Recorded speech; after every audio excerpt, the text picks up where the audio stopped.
Welcome to The Functional Esthetician, a podcast where skin health meets whole body wellness. I'm Samantha Dench, a licensed esthetician of 22 years, owner of Skin Deep Aesthetics, author, and a student of functional medicine. My mission is to help you see the bigger picture because healthy skin starts from within. In each episode, we'll explore the gut-skin axis, hormones, nutrition, skincare, and wellness tools you can use to transform your skin. Welcome to the Functional Esthetician Podcast. I'm your host, Samantha Dench. Today we're talking about one of the most asked questions. Can stress affect my skin? Today we will cover the role stress plays on our body and skin, including hormones, gut health, and cortisol. Please enjoy. Today we're talking about a topic that everyone listening struggles with, stress. As I was doing research for today's episode, part of me feels like I'm not the person to be talking about stress because the amount of stress in my life right now is overwhelming at times. Yet the other part of me, the one in the middle of the storm, does feel qualified because I can relate to exactly how you feel. I know how much stress impacts my body, skin, and overall health. And like many of you listening, we hold stress in. We hide it from the world, put on a happy face, and suffer in silence. We do whatever it takes to hold it together in public, and the minute we're alone, we crumble. I hope today's episode gives you a new perspective on stress. Let's start out with the number one question I get asked. Does stress affect your skin? The answer is yes. And there's two reasons why. First, our skin is physically created to handle stress via our receptors. It can sense hot, cold, and pain and send signals to our brain to respond. Second, our skin has nerves throughout all the layers of the skin. Within these layers, stress hormones can accumulate and attacks our oil glands, collagen, and pigmentation cells. Stress prevents our skin cells from working properly and impairs our skin barrier. Here's what happens with the skin via the complex network of nerves. When our body becomes stressed, it triggers neuropeptides and neurotrophins that produce a substance called nerve growth factors. Nerve growth factors bind to receptors and trigger an inflammatory response. Once activated, you see negative changes to your skin. It shows up in the form of acne, premature aging, sensitive skin, melasma, and even hair loss. Stress impacts our wound response, so acne, psoriasis, eczema, and dermatitis flare-ups don't heal as quickly. You may also notice your skin feels oily and dry, plus it has a rough texture.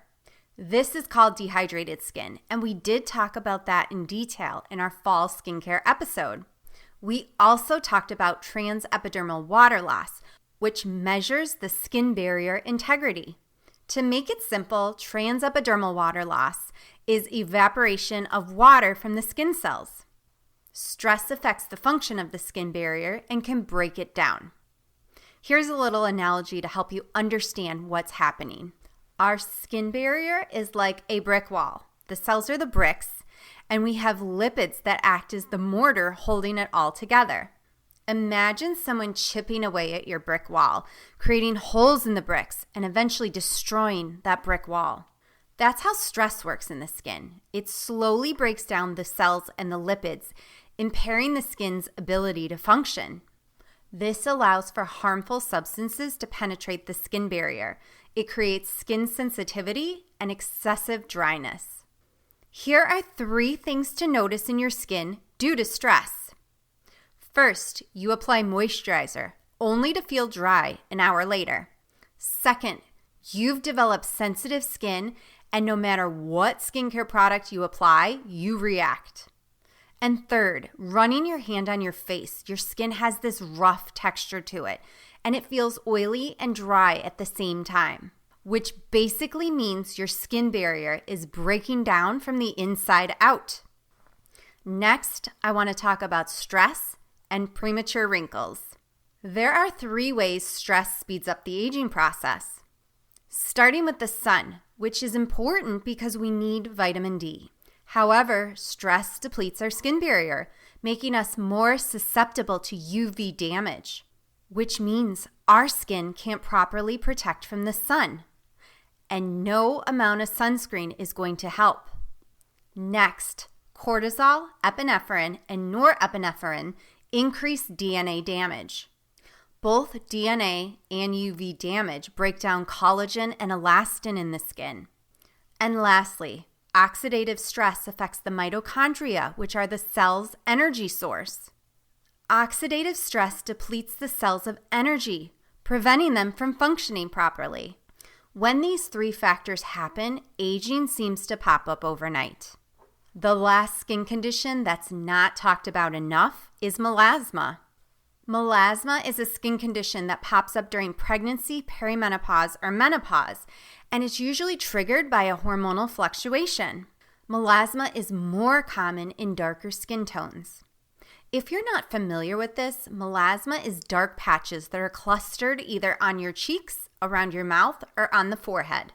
Melasma is triggered by heat, so if you do excessive workouts, saunas, hot showers, or spend extra time in the sun, it's going to trigger your melasma to darken.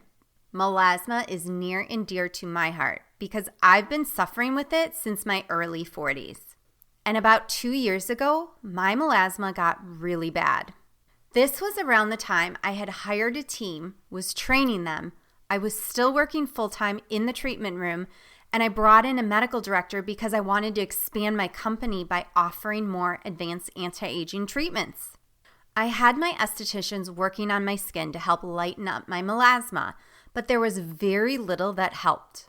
I even did an aggressive peel/microneedling treatment to pull up some of the pigment. And that did work at first, but eventually my melasma came back, and it was worse than ever before.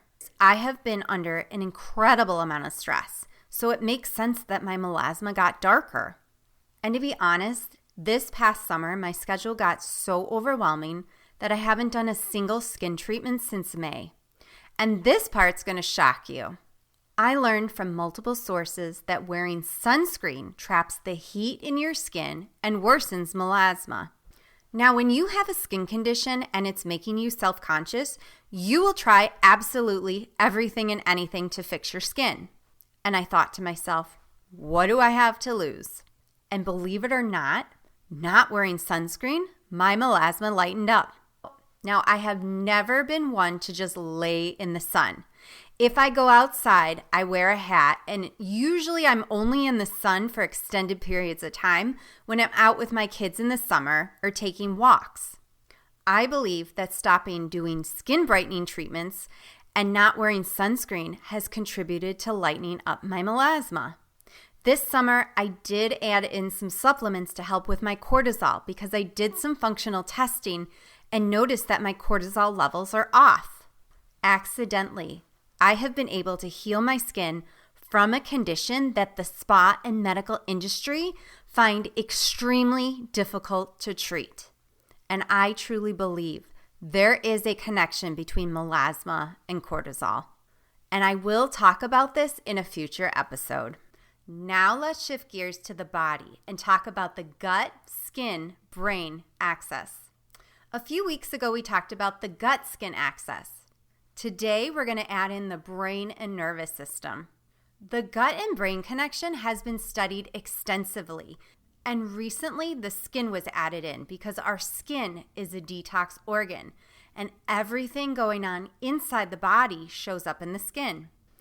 Both the gut and the skin have similar microbiomes and bacterial makeup, and this is why they go hand in hand. Most of our damage starts in the gut and shows up in the skin. Last week, we talked about harmful foods you should avoid, such as gluten because of glyphosate and how it negatively impacts the gut. I found in PubMed a study that talks about glyphosate's effect on both the gut and the brain. Glyphosate, which was designed to combat threatening weeds competing for nutrients and resources for crop production, induces alterations of the gut microbiome diversity. associating with neuropsychiatric conditions like anxiety, depression, autism, and important maladies like Parkinson's and Alzheimer's disease. I'm not sure about you, but learning about this information is infuriating. All these mental health problems can be avoided if we just stop putting toxins in our food. And if you don't study nutrition or learn about the harmful toxins in our air food environment, how are you supposed to know that this stuff is damaging your body? All the information out there tells us to eat whole grains and minimize our amounts of sugars, bread, and pasta. And it tells us to add in healthy things like Greek yogurt, protein bars, and smoothies. Everything to make you sicker and keep you suffering. The good news is, when you know better, you do better. And with this information, you can eliminate toxins from your food so you can restore health to your gut. And I can help do some functional testing, which will pinpoint your source of inflammation. This will help you restore healthy bacteria, map out a healthy eating plan, and teach you how to start paying attention to your own body so you can be your own health advocate. Let's shift gears and talk about stress. Stress is the body's natural and physical response to change. Our bodies are designed to handle stress. When stress becomes chronic, that's when health problems happen. To understand how stress affects the body and our gut, I want to talk about how our body naturally responds to stress. Back in the caveman days, if they were running from an animal, adrenaline would kick in so they could run to safety. The body slows down all your organs so you can run for your life. The last thing you would be thinking about if you're running from your life is to stop and use the bathroom. Your body does that intentionally. It's a protective mechanism. Today, most of us are under chronic stress, which means your body acts like it's running for its life. And this is a contributing cause to IBS and gut problems. Your body slows down digestion to protect itself, but it's doing this every day. Here's how a slow digestion impacts your health. 1, it affects your hormone levels. Our hormones are being produced every single day, no matter what stage of life you're in. They can't keep circulating your body, so they get removed via the intestines and kidneys. 2, constipation prevents you from excreting toxins, waste, and hormones. And for women, not going to the bathroom every day means your body's holding estrogen in, and this can cause hormonal imbalances in your body. When we do functional testing for hormones, we look at cortisol and adrenals. 3rd, if you're eating an inflammatory diet, this creates leaky gut and creates more inflammation in your body. 4th, this depletes your immune system, making you more susceptible to colds and viruses because your body can't fight off infection.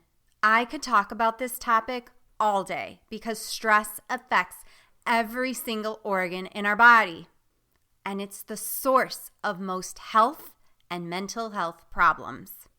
It's no wonder that so many of us are suffering. Stress isn't always bad. Species need stress to survive because we live in an ever-changing environment, and we are wired to respond to daily stressors. When a stressful situation happens, it activates the HPA axis, also known as the hypothalamic pituitary adrenal axis.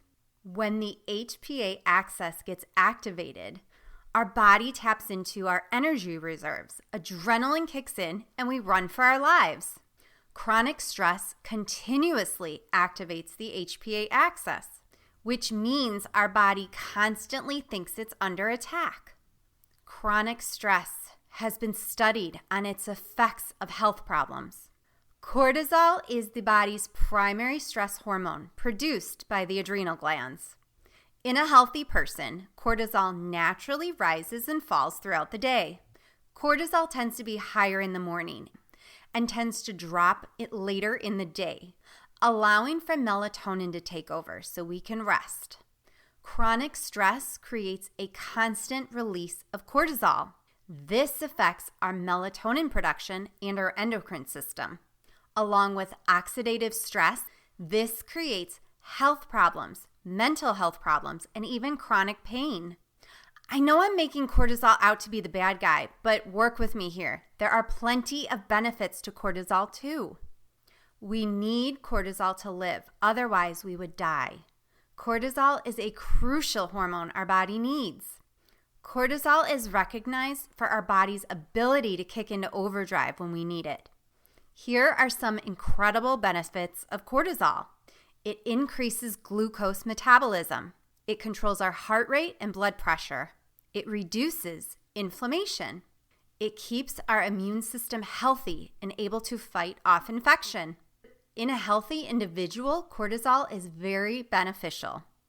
Another condition caused by chronic stress is adrenal fatigue, which is not medically recognized as a condition. In the functional medicine world, we describe adrenal fatigue as symptoms caused from high levels of stress. Chronic stress targets our adrenal glands, causing them to be fatigued. This produces either too much or not enough cortisol. Here are 4 signs of adrenal fatigue. 1, feeling tired and wired at the same time.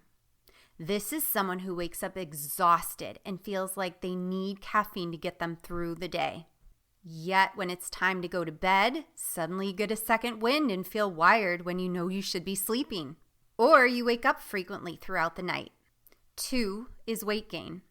During periods of increased stress or lack of sleep, your cortisol levels rise and remain high. Increased cortisol levels cause weight gain in your belly. 3, trouble sleeping. Normal cortisol ranges tend to fall later in the day, but chronic stress can keep your cortisol levels high at night.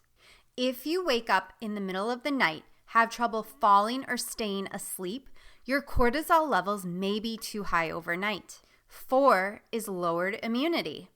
Increased cortisol overworks your immune system.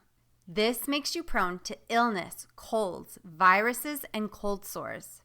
I'm not here to make stress out to be the bad guy, but I do want to talk about the effect stress has on our life, especially for women, and how it impacts your hormones. Let's paint a picture of a typical day as a mom. You get up, let's say around 6 a.m. You get the kids up, make breakfast, hurry them out the door. The house is a mess, so you have to quickly clean up, try to squeeze in a workout, shower, and get to work by 9 a.m. You work all day, and you're bombarded by emails and meetings on top of your own workload. You get out of work late, run to the grocery store on your way home, frantically trying to figure out what to make everybody. You make dinner, you clean up, you help with homework, and you mom bust the kids around. By the time your day is done, the kids are in bed, and you finally put your head on the pillow, it's 11 p.m. I want to pause right there because your entire day is full of stress. You are non-stop.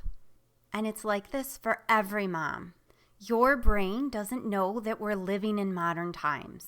Your brain is responding like you're running for your life. There's no break, no downtime, no time for you. And when women run ourselves ragged like this for weeks, months, years, it begins to take a toll on our life. Now, many women at this point start to blame it on perimenopause and menopause symptoms. For many women, stress mimics the same symptoms. And this is why you'll go to your doctor, they'll run a hormone test on you, and they'll tell you your hormones are fine. They send you home and tell you to come back when things get worse. So you put your head down, head home, and think to yourself, I'll just deal with it. And you suffer in silence because you don't know what else to do. And this is where I want to give you some hope. I want to introduce you to the idea of functional testing for stress because you deserve to know what's going on with your body. Not only do we do extensive functional testing on your hormones and check how your body's metabolizing your hormones, which is even more important than the actual hormone itself.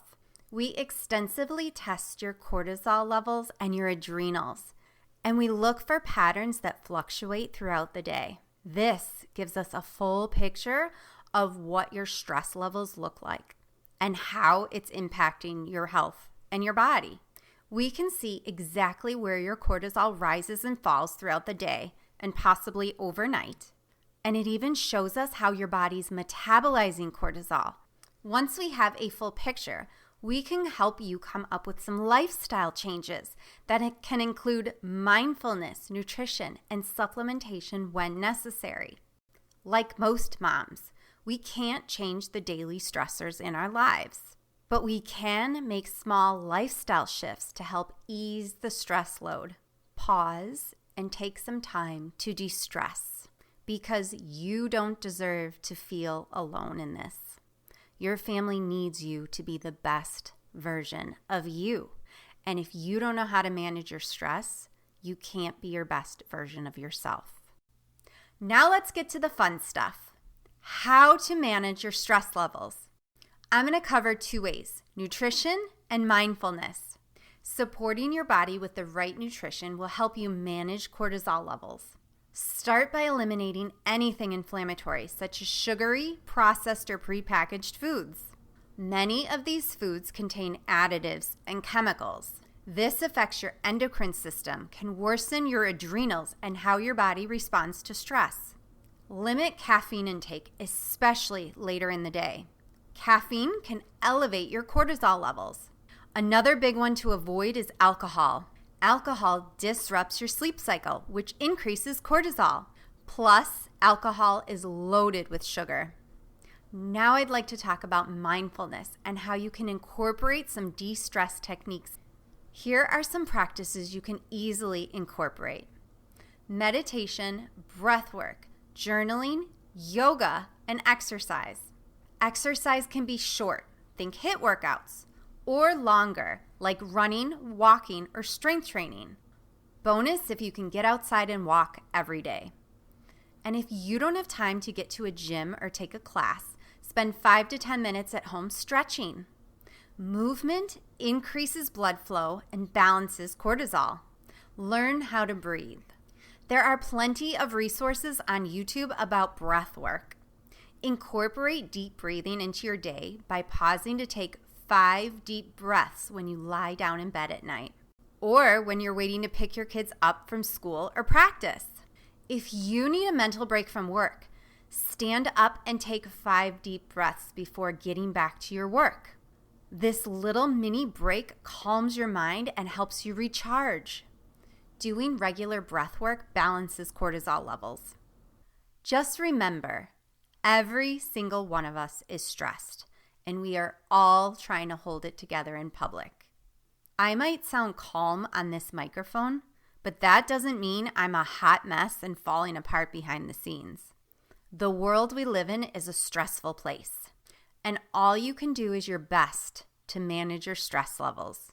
And just know you're not alone. I'd like to end today's episode with one small step you can start taking today. Assess your body and figure out what your biggest stressor is. Now, I'd love to tell you to just eliminate it, but you and I both know that the likelihood of that is pretty slim. There are things in life we just cannot change. Acknowledge that. The first step to de-stressing is to know what's causing your stress. The second step is to find one thing you can do every day to help you manage your stress. Play around with the different mindfulness techniques I mentioned in this episode. Which one of these fits best in your lifestyle? Just one quick stretch or 5 deep breaths can make a world of difference in how you feel. You deserve to feel good on the inside. All you have to do is start. Thank you for listening. Today we talked about stress and how it impacts your skin, your body, and simple steps you can take to ease your stress load. Please head over to our social media page and connect with me for guidance or to do some functional testing. Be sure to tune in to episode 10, How to Improve Your Skin Barrier. And always remember, you deserve to love the skin you're in. As estheticians, we have such a unique opportunity to not only care for the skin on the surface, but to guide our clients towards deeper wellness. If this episode gave you something to think about, share it with me on Instagram at SkinDeepIL. I look forward to connecting with you there.